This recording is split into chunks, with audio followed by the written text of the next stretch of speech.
第154章，可怕的体质。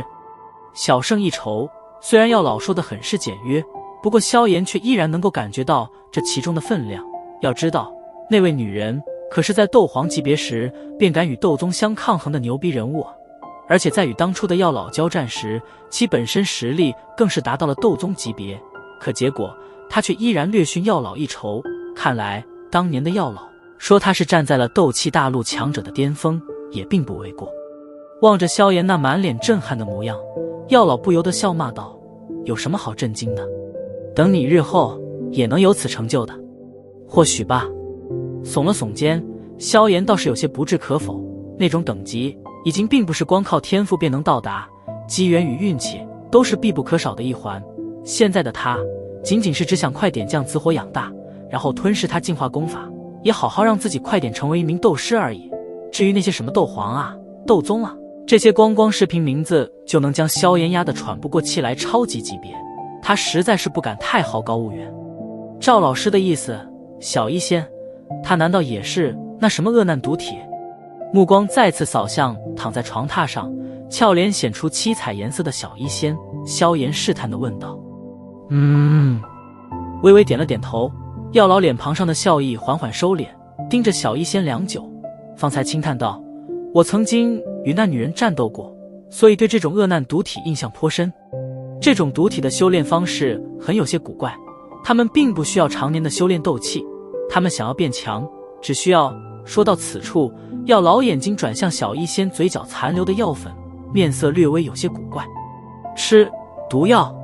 望着药老的视线，萧炎先是一愣，紧接着脸庞猛地一变，惊骇的道：没错，就是吃毒药。只要吃下毒药，他们的恶难毒体就将会将毒药中所蕴含的毒力以一种诡异的方法转化成极为特殊的毒斗气。药老惊叹地咂了咂嘴，继续道：毒性越剧烈的毒药，对他们实力的提升便越有好处，所以他们不需要苦修，只需要不间断地吃毒药，便能快速地提升实力。真是变态的体质啊！轻叹了一口气，萧炎苦笑道：当然，世界上没有绝对完美的东西，这恶难毒体虽然能够靠吃毒药来快速提升实力，不过毒药始终都是毒药，虽然依靠着恶难毒体，他们可以止住毒力噬体，不过当日后他们服下的毒药越来越多时，多到甚至恶难毒体已经压抑不住体内毒斗气的地步，那时候万毒噬身之痛便将会让他们在最痛苦的折磨中缓缓死亡。药老摇了摇头，叹息道：想起那种生不如死的痛苦，萧炎身体便是轻轻地打了个冷战，有些同情地望着床榻上犹如睡美人般的小医仙，黯然道：难道没有解决的办法？得到了快速增加的力量，自然是要付出一些，世界上没有不劳而获的东西。药老淡淡的道：那如果让他放弃靠服用毒药来获得力量的话，是不是可以避免这种结局？眼珠转了转，萧炎问道：理论上来说，的确可以。点了点头，望着萧炎那略喜的脸色，药老叹道：可惜，你要知道，对拥有恶难毒体的人来说，越是剧烈的毒药，对他们的吸引力便越大，甚至为了得到剧毒而不惜杀人抢夺，在他们眼中，剧毒就犹如一火对炼药师的吸引力一般，千方百计，就算最后是飞蛾扑火，那也要毫不犹豫地扑上去。你想让他放弃服用毒药，你认为可能？如果他从没吃过毒药，那么这恶难毒体便不会开启，可一旦服用了毒药，就算是误服，那么恶难毒体便会真正的开启，开启之后便会出现我先前所说的状况，再没有任何机会可以挽回。总的说来，是我们发现的晚了，不然药老惋惜地叹道。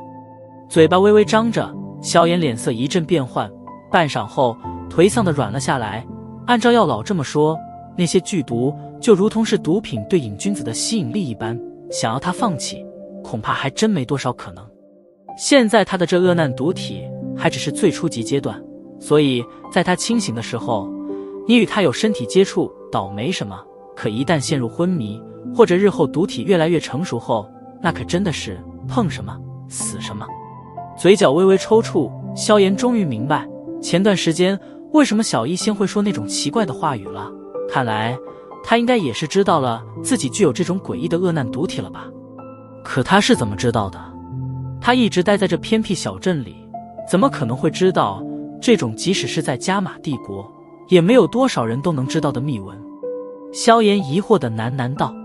药老略微沉吟，然后目光扫到小医仙怀中的七彩卷轴，眼睛微眯，手掌一招，便是将之吸进手中，缓缓地摊开，眼睛从其中各种各样的剧毒配方上移过，然后停留在了最后一卷之上，顿时无奈地摇了摇头，将之递向萧炎。伸手接过七彩卷轴，萧炎目光一扫，也是满脸苦笑。恶难毒体，一种奇异的毒体，能够以吞噬毒药来快速提升实力。恶难毒体的辨别方式，小腹处生有一条细小的七彩引线，七彩线条将会随着体内所蕴含的毒力浓度生长，而当七彩线条延伸到心脏位置时，则是恶难毒体的最强时刻，同时也将会受到万毒噬身之痛。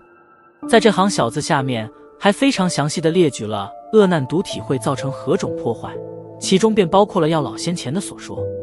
原来他早就知道这般继续下去，他迟早会成为剧毒的携带体。扬了扬七彩卷轴，萧炎苦笑道：叹息着点了点头。萧炎将卷轴递还给药老，眼睛盯着小医仙，轻声道：恶难毒体不是万毒不侵吗？怎么现在他毒力太浓，暂时昏迷了而已，应该很快就会苏醒了。药老随意的道：哦。